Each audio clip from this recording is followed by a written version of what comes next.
there's 12 CCWOs who actually actively manage the Combat Aviation Brigades. So it's a little unique. Little, you're right. They call us the unicorns.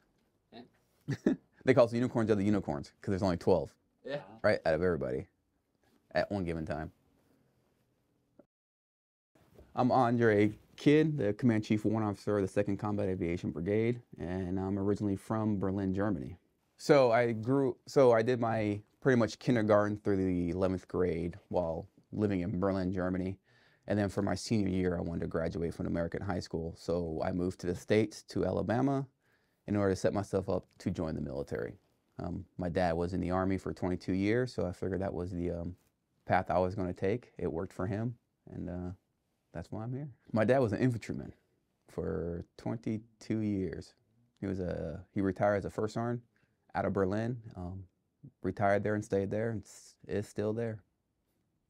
When it came time to join the Army, he let me pretty much pick my own path. You know, originally I wanted to become an infantryman or a tanker, actually. But, you know, talking to my mother, my sister, I decided to choose and become an air traffic controller. You enlist out of? So I enlisted in 1995 out of Montgomery, Alabama, in order to become an air traffic controller. Went to basic training in Fort Leonard Wood, Missouri, AIT at Fort Rucker, and then I was stationed at Fort Rucker. Again, it was purely, I didn't even know what an air traffic controller was. My sister had told me that was a really good job. So when I asked the recruiter, hey, is air traffic controller available? He said, it sure is. And so I went with it. And then, yeah, that's how I became an air traffic controller. And how long did you do that for? I was air traffic control for about 6 years, right at six and a half years. I got promoted rather fast. I made E6 in about 4 years and 4 months. I got stationed back at Fort Rucker as an AIT instructor, and then I decided I needed something else to do in the military. I mean, I needed another challenge, and being at Fort Rucker, right across the street from where I worked was the Warrant Officer Candidate School. One of my buddies, who was the drill sergeant of the AIT, had just submitted his Warrant Officer packet and had gotten selected. He advised me, hey, you should do this too.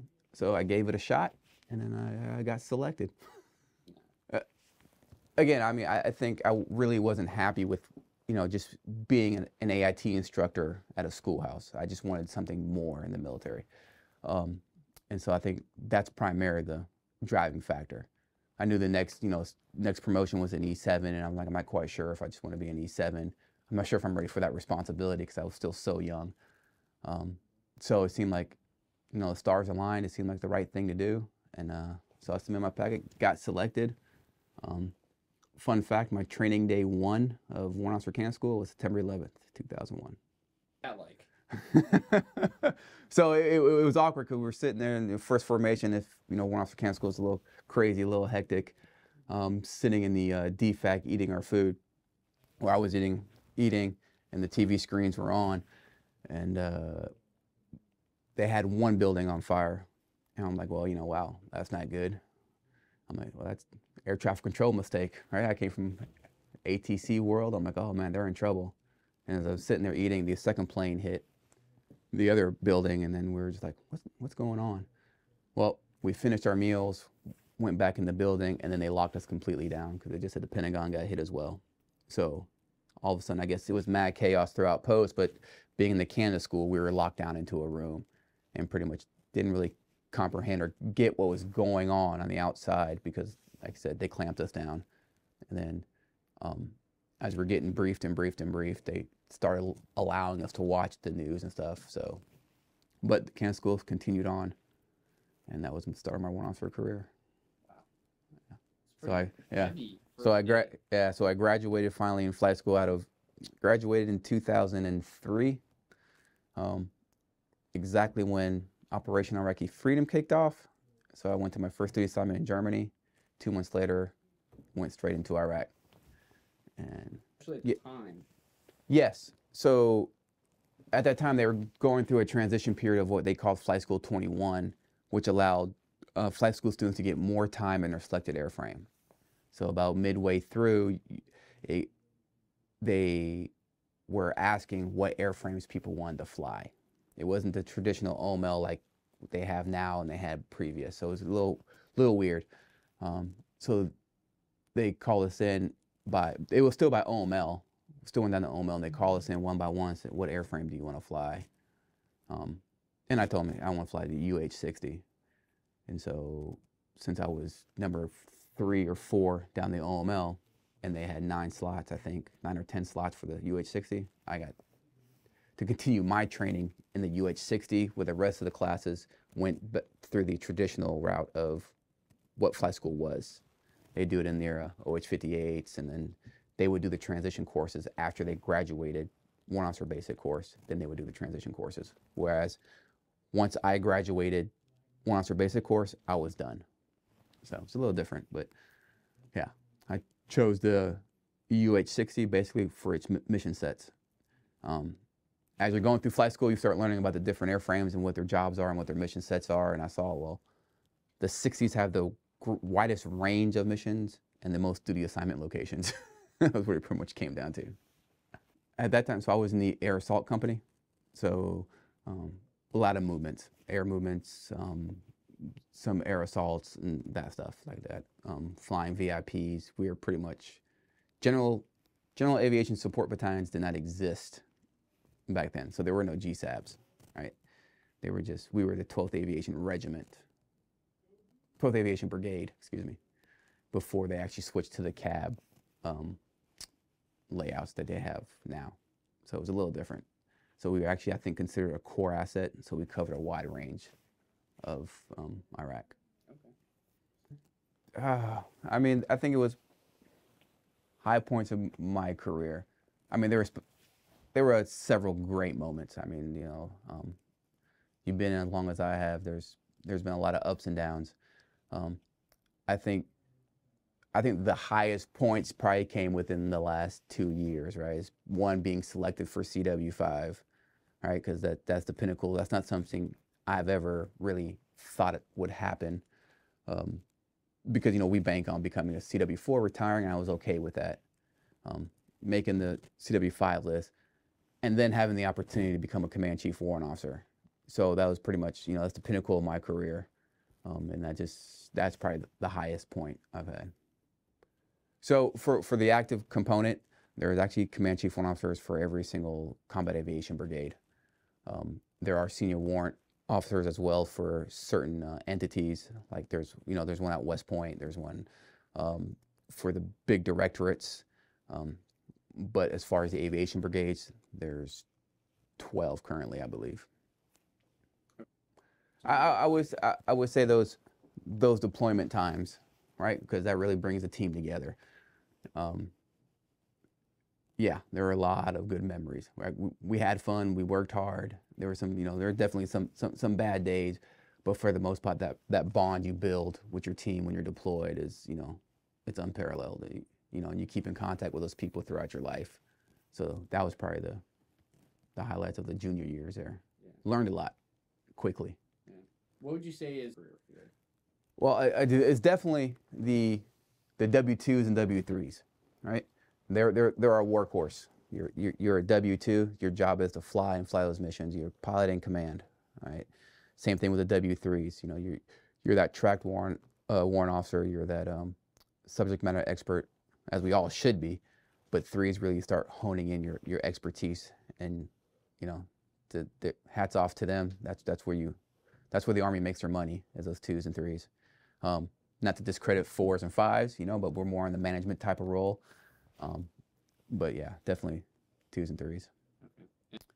So myself, I am dual tracked. I am what they used to call a tactical operations officer, which is now called the AMSO, Aviation Mission Survivability Officer. And I'm also dual tracked as an instructor pilot. Okay. So, well, yeah, at the time, being a tactical operations officer, right, we were always deploying. So it was like hyper relevant. I still got to fly all the missions and all that good stuff. And so that really appealed to me at the time. being an instructor pilot didn't appeal to me because I didn't really want to train brand new ones while we're downrange. I wanted to fly actual missions. So that's why I chose the AMSO. And then, yeah. Wow. That's a long list over my career of all the mentors I've had. I'll start with, from when I was enlisted, since it's still aviation. I had a supervisor at the time. He was a Sergeant Kaufman, Chad Kaufman. I was a private. From the moment he became my supervisor, he ensured I had the tools that made me successful later on. He made me more or less, do the Army correspondence courses. When I was a private, I wasn't quite sure what I was even doing, but he helped me do all those. He made me go to promotion boards, NCO of the month boards. He had me sign up for college. He had me raise my GT score, even though I had no idea I needed to raise it. I mean, again, I was a private and specialist. I'm like, why are you sending me to raise my GT score? And he told me, because one day in your career, you're gonna want to do something else. And of course, later on I became warrant officer, which you had to have a GT score of 110 or higher. So I think he really laid that foundation. He put all his effort into me in order to make me successful later on. And then once I became an aviator, I mean, those people I deployed with on that very first tour, a vast majority of them, we did 3 tours together, right? So we were a really tight-knit team. I think they're pretty much all retired by now. Matter of fact, there's one still hanging on, me and him, who happens to be the CCWO of 1st Infantry Division. So we both made CCWO at the same time. Very unique, very unique. No, I don't know how to really answer that question. I was given the tools to be successful, for the most part. And so, that foundation was that, I think he retired as a First Sergeant Kaufman. It was that foundation he gave me to set myself up for success, right? And I always continue to use those foundations. And so I think, no, I mean, because I didn't have to figure anything out really by myself. Well, I take that back. There was a CW5 Nistico out of Germany, and I met him. He offered to give a warrant officer professional development, and I was a W3, getting ready to become a W4. And I think that was the first time in my career where a CW5 or someone that senior actually sat down and talked to us about how to manage our careers as a warrant officer. So I think that's probably the most impactful during my warrant officer years, right? Because he actually took the time, he came down to us, and he helped me, and amongst other people, to be successful for that W4 board. Because back then it was hyper competitive to make W4. I mean, the biggest challenges is always having self-doubt. All right. When I was coming up in the warrant officer ranks, like I said, promotions were not what they are now, right? They were hyper competitive. We had, 2 times, if you get passed over 2 times, you're getting separated from the military. So that was really stressful, and, doubting yourself and like, okay, I'm not going to get promoted. I need to prepare myself to get out. And that happened from, 3 to 4, 4 to 5. I think the way I got over that the most was, quite frankly, it was my wife. She supported my career 100%. She always encouraged me, and yeah, she was by my side the entire time, and she encouraged me to continue and still continue to try. Don't doubt myself. So that's how I overcame it, pretty much. The driving force. I would say, as we just talked about, when I got that WOPD from that W5 on warrant officer career, I always said, why did it take for me to become a W3 before I got that? Which means to me there's not enough senior warrant officers that were doing the type of stuff he was. So the driving force me to stay in, I guess first and foremost is, I'm enjoying it, right? If you're not having fun, don't do what you don't enjoy. But I feel an obligation to make sure my younger warrant officers are successful. Because if I'm not going to do it, who's going to do it? is my mantra, right? So it's to me, I say it has to be me. Now I want every other senior warrant to do this as well, and I'm gonna empower them to do that. But I want to be that guy too, as well as, you know, saying, hey man, he really helped me out in my career. Just like every time I do a newcomer's brief or I talk to each of the battalions out there, my #1 job is to find my replacement. All right, so I tell those W1s, those W2s, want to ensure you have the proper tools to make sure you are successful and you can replace me. You know, we get flying. We're tactical experts. We're technical experts. We get the flying part, but there's so much more to the overall soldier and the overall warrant officer that you need to do to make yourself successful. And that's why I'm still sticking around, as long as I'm still relevant. So I would say my greatest accomplishment, because, you know, it's a quantifiable number, right? I can't say, oh, I get to mentor. I mentored all these warrant officers, which I love to do. That's my #1 priorities. But I would say I write a lot of letter recommendations for warrant officer, or for young soldiers to become warrant officers. And I would say my greatest accomplishment is those successful assessment or accessions that I get, right?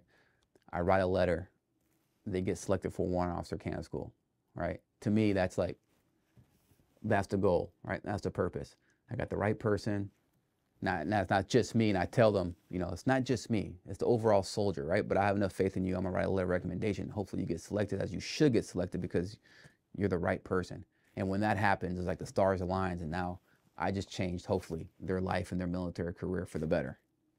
And so that's pretty much the greatest accomplishments, I think, yeah, that you actually put a quantifiable something to.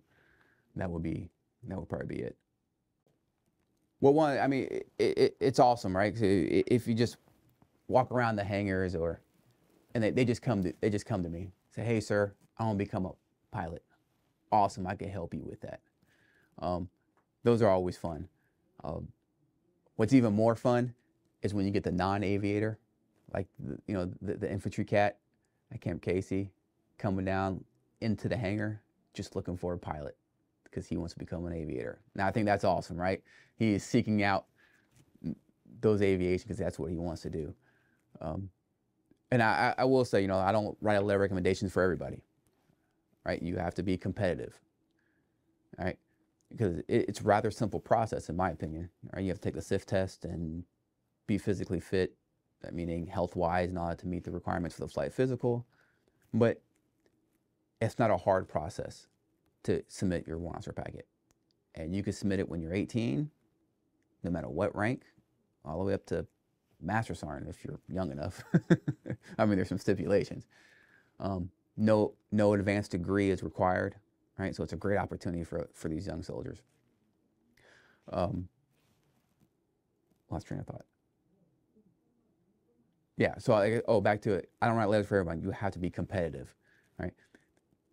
If a young soldier gets me before they actually started working on their packet, I give them the tools to ensure they are successful in being assessed favorably and submitting their packet to our write a letter. And so there are, yeah, certain things I can help them with. So I prefer they get to me before they submit the packet, but sometimes, or not submit, but before they finish the packet. But sometimes they reach out to me and their packet's done and they're looking for a letter of recommendation, right? And then I have to, you know, screen through the thing and tell them, okay, good news or bad news? Right? You know, it's like, okay, you're fully qualified, right? But you're not competitive. So there's a big difference, and sometimes I have to be the bad guy and tell them, like, look, man, you're just not competitive yet. Right? I never say no. I say, you're not competitive yet. Here's what I need you to do. And that has worked out well for me. I had one female specialist, she wanted to submit her packet, and she had her packet done, but it was kind of weak. It was really weak. And I was like, look, here's what you need to do. I'm like, do this, do that, do this. Come back and see me in 6 months and see where you're at. And she took it to heart. She did everything I told her. She came back to me and said, sir, I did all this. Here you go. Look. I'm like, awesome. I'll write the letter. Wrote the letter. She got picked up. So, you know, that's really awesome, right? She wanted it bad. There's another guy. He was a staff sergeant. He was determined to become a warrant officer. his file was pretty good, but he needed some waivers that were a little tricky. But he was so motivated and so determined to become warrant officer, and he was the right guy, right? It's just some stuff in the past that was kind of holding him back a little bit. It took him 6 times. On the 6th board, he got selected. And I wrote every last one of the letters continuing, right? But the determination right there is just, you know, blows my mind. He's going to do great things. He's probably, he should be almost done with flight school right now. And so, yeah, to all anyone who's become an aviator, you know, the ball's in your court. Army can make it happen. It just matters how much work you want to put in. And it worked for me.